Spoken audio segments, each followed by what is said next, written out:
Your decision to assault was precise, calculated, manipulative, devious, despicable. I don't have to add words because your survivors have said all of that. I don't want to repeat it.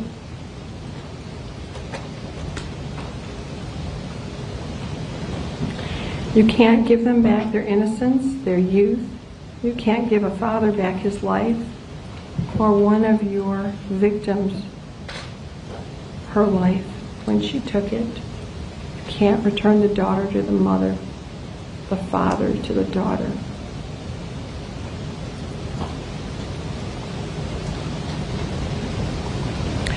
You played on everyone's vulnerability. I'm not vulnerable. Not to you, not to other criminals at that podium. I swore to uphold the Constitution and the law, and I am well trained. I know exactly what to do. And at this time I'm going to do it.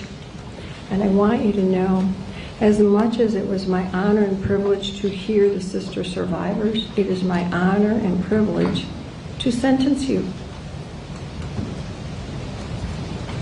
Because, sir, you do not deserve to walk outside of a prison ever again. You have done nothing to control those urges, and anywhere you walk, destruction will occur to those most vulnerable. Now, I am honoring the agreement. I'm also honoring what's been requested of me. And I want you to know, I'm not good at math. I have a cheat sheet. I'm only a lawyer. I know that you have a lot of education in physics and math, but I have a cheat sheet. It is my privilege on counts 1, 2, 5, 8, 10, and 18.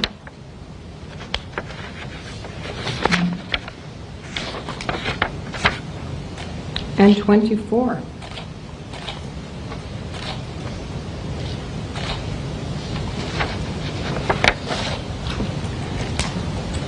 To sentence you to 40 years.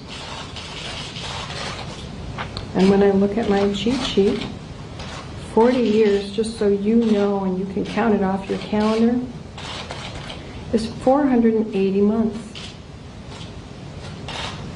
The tail end, because I need to send a message to the parole board in the event somehow God is gracious, and I know He is,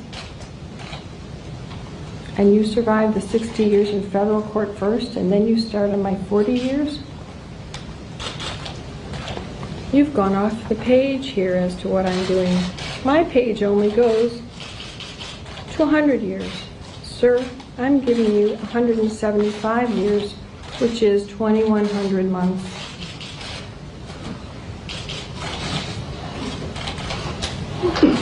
I've just signed your death warrant. I need everyone to be quiet. I still have contempt powers. I told you I'm not nice. I find that you don't get it, that you're a danger. You remain a danger. I am a judge who believes in life and rehabilitation when rehabilitation is possible. I have many defendants come back here and show me the great things they've done in their lives after probation, after parole. I don't find that's possible with you. I won't make a statement until after the appeal period. And again, if there's any survivor then who, at that point, if somebody wants to talk to me, I'm sure you'll be moved on to another story, but if you're not, please give your names to the victim's advocate so that I can contact you, because Please, media, do not contact me on this story without a survivor. It's their story. I thank everybody in this case. Sir, I hope somewhere you have heard everybody's words, and it really does resonate with you. Anything else for the record?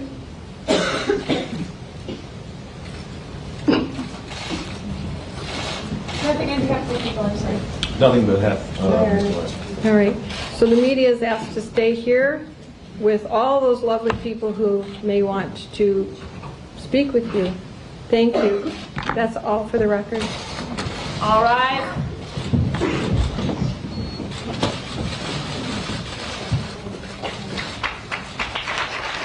I'm John King in Washington. Welcome to our viewers in the United States and around the world. You have been watching a powerful sentencing hearing in Lansing, Michigan. Listening in the end there, Judge Rosemarie Aquilina, who sentenced the former USA gymnastics Dr. Larry Nassar to up to 175 years. Quote, "I just signed your death warrant," the judge said. That 50-year-old sexually abused girls under the guise of performing medical treatment. Just a powerful hearing. You see the prosecutor there hugging members of her team, hugging some of the survivors in the courtroom as well. The judge spoke poignantly. The prosecutor spoke poignantly. The defendant spoke very briefly, telling his victims and the survivors that there's no way that he could apologize, find the right words for the pain, the trauma, and the emotional destruction that he called. Let's bring CNN legal analyst Paul Kalin into the conversation. Paul, earlier in my career, I was in a lot of courtrooms. This was a wow. This was poignant from the beginning, powerful presentation by the prosecutor saying this must stop. The victims must be believed. This man must never set foot outside of a prison again. The defense attorney saying they've received death threats for handling this case. Nassar's statement, which I would say fall woefully short of a direct apology, saying he couldn't find the words for that. And then the wrap-up from the judge was stunning, powerful, and poignant. John, it was a powerful, powerful scene. As a former prosecutor, I've witnessed many sentencings in many cases, murder cases, sex abuse cases, but very few as powerful as this. And I've never really seen a sentence as long as this being imposed, in a plea of guilty situation as we have here. The judge said that he's going to serve as much as 175 years in prison when her sentence is combined with the sentence of the federal court. Remember, he's doing 60 years on a child pornography case.